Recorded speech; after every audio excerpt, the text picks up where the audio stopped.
ಹಣಕ್ಕೆ ಎಷ್ಟು ಆದ್ಯತೆ ಮಾನ್ಯತೆ ಕೊಡಬೇಕು ನಮ್ಮ ಜೀವನದಲ್ಲಿ ಅಂತ ಕೇಳಿದಾನೆ ವೀರಭದ್ರ. ಅದಕ್ಕೆ ಹೇಳ್ತಾ ಇದ್ದೀನಿ, ಗಾಡಿಲಿ ಪೆಟ್ರೋಲ್ ಹಾಕಿಸ್ತಿಲ್ಲ ಅಷ್ಟು ಆದ್ಯತೆ ಮಾನ್ಯತೆ ಕೊಟ್ರೆ ಸಾಕು. ಅದಕ್ಕಿಂತ ಹೆಚ್ಚಾಗಿ ಆದ್ಯತೆ ಮಾನ್ಯತೆ ಕೊಡೋ ಅವಶ್ಯಕತೆ ಇಲ್ಲ.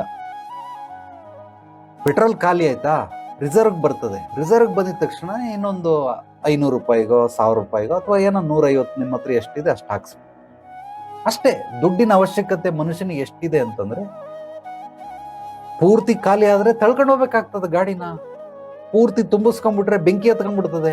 ಪೂರ್ತಿ ಫುಲ್ ಟ್ಯಾಂಕ್ ಹಾಕ್ಸ್ಬಾರ್ದು. ಅದಕ್ಕೆ ಬ್ರೀತಿಂಗ್ ಸ್ಪೇಸ್ ಅಂತ ಕರೀತಾರೆ. ಒಂದು 10-15%, ನನ್ನ ಪ್ರಕಾರ ಒಂದು 70% ಖಾಲಿ ತುಂಬಿರ್ಬೇಕು, ಇನ್ನು 30% ಖಾಲಿ ಇರಬೇಕು.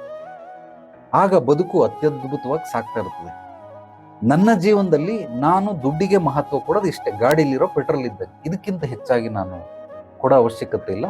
ಬಟ್ ನಿಮ್ಮ ಅವಶ್ಯಕತೆ, ನೀವು ಯಾವ್ಯಾವ ರೀತಿ ಅದನ್ನು ಬಳಸ್ಕೊಳ್ತಿರೋ ಅದು ನಿಮ್ಮ ಬುದ್ಧಿ ಜ್ಞಾನಕ್ಕೆ ಬಿಟ್ಟಂಥದ್ದು.